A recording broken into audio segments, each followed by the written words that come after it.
I think some Shakespearean critic scholar mentioned that possibly it was actually Othello who dropped the handkerchief and not Desdemona. Do you believe that to be true? Was she patting his head, or did he grab it and pat his head and then kind of just dropped it? Oh, sorry. Um, no, I believe. Now you're making me question. Because it's been a while since I've read it, but I'm pretty sure it was not. I'm pretty sure it was Desdemona that drops it. Okay. Uh, Okay. but now to make me go back and Well, that happened to me too. Yeah, I read it in something, and oh, that's interesting. Well, yeah, I'll reread it. And I thought maybe there was some truth to it, but I think there's hmm. some ambiguity to that. Yeah, I'm gonna have to double check that, but I'm pretty sure it's her that drops it. Okay. Okay. And you mentioned Emilia. Emilia is Iago's wife. Uh-huh. How does Shakespeare paint her? Is she more of a earthly woman than Desdemona? I like that you phrase that. Yes, and I would say she would definitely I feel be a woman of today in the sense of like um, more understanding of how things uh, work and how things should be.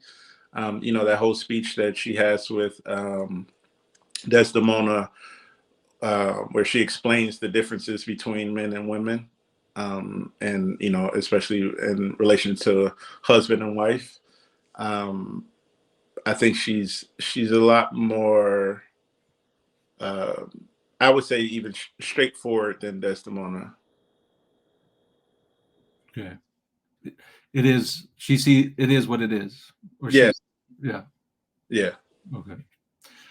And she's the one who discerns that it's some sort of devil, right? Who's putting all of these negative ideas about Desdemona, and and so Othello said. yeah, yeah. Hmm. Well, she knows that it is somebody's doing it. She's Yeah, aware. she's not aware that it's Yago at the time, but eventually she figures that out. Mhm. And she too is a loyal. She's very loyal to Desdemona, as Cassio is to. Absolutely, Yeah, so loyalty again there. absolutely. What do you think regarding race? What is Shakespeare saying about race with Othello? What is he saying about race? I think he's showing that a lot of the things that we think, that if we were to talk about race today, I think a lot of the things are still very true in terms of, it's not, this whole idea of being colorblind.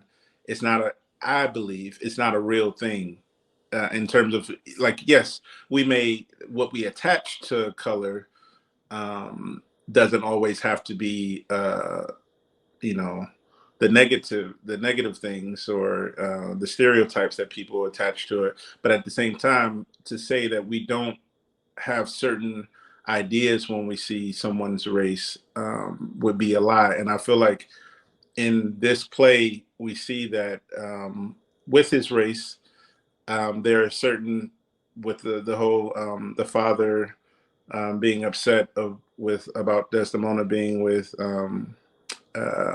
Othello, and, then going to Othello's idea of how he'll be perceived if he lets her, if he lets her off the hook and just act as if, nothing is going on. That's one thing, and that ties into his race, and he speaks about it, in his speech, where he says, happily for I am black and have not those soft parts of conversation. Like, he has his own idea of who he is as a black man, as well. But I also think that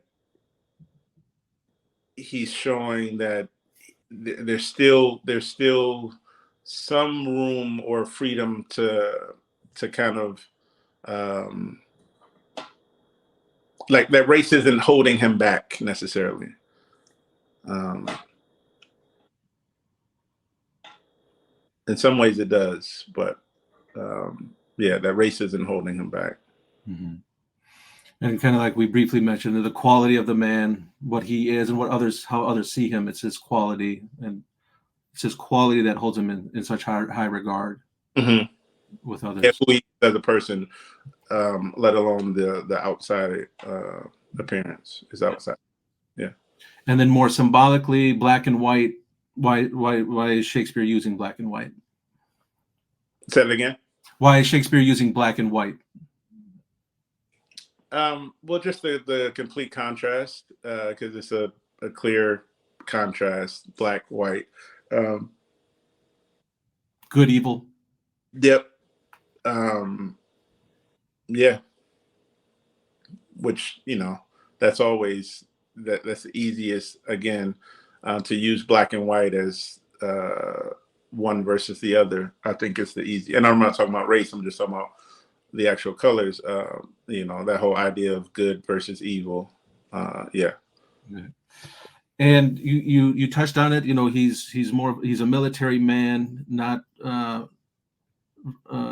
versed in the art of conversation, whereas Iago may be more Machiavellian.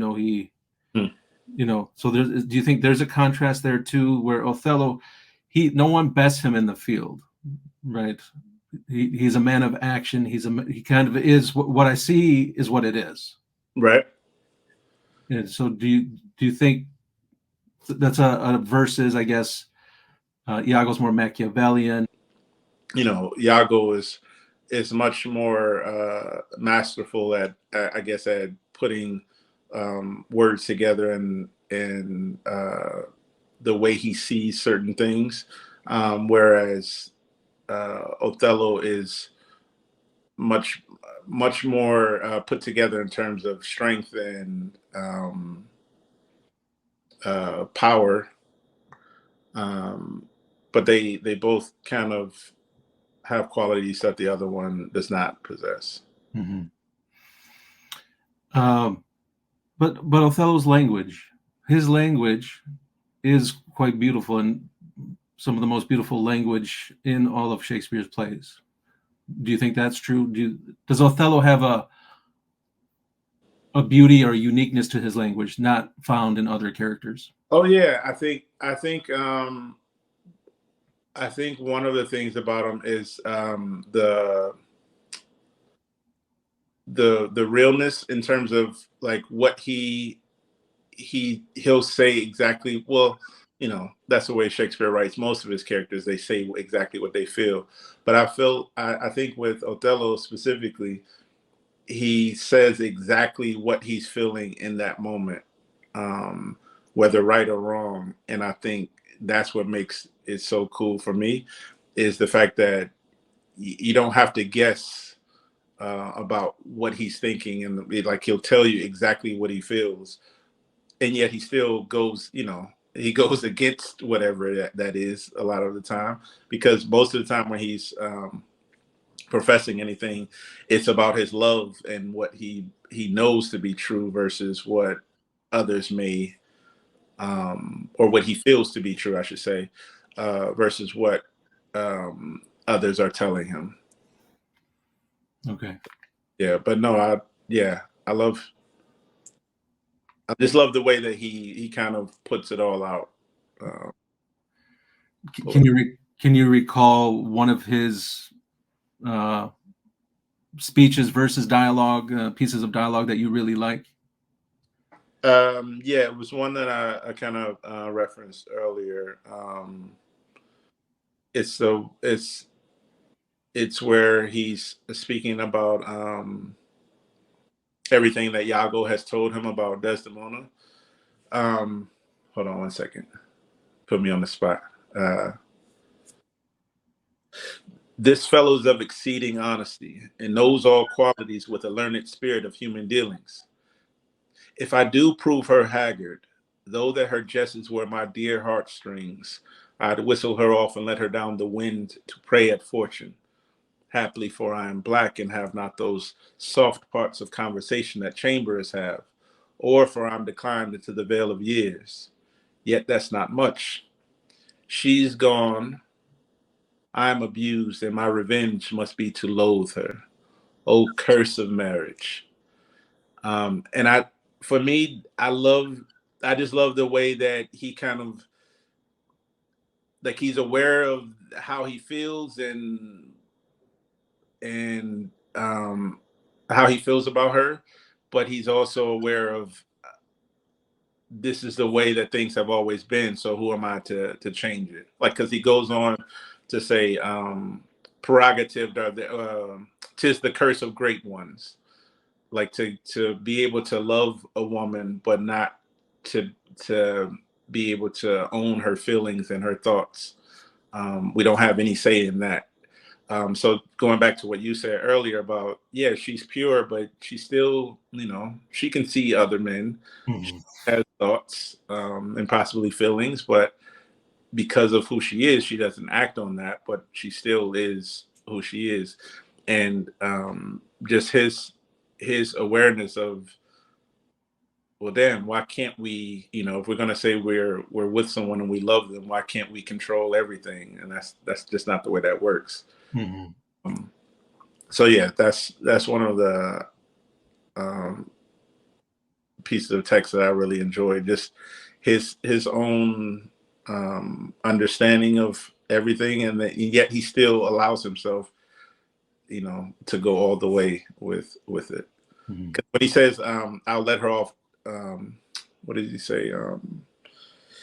If I do prove her haggard, I'll let her down the wind to pray at fortune. He's just saying, I'll just let her go, send her away and be done with her. But obviously, there's a double meaning with that when saying I'll end it all. Mm-hmm. Her, I should say. Mm-hmm.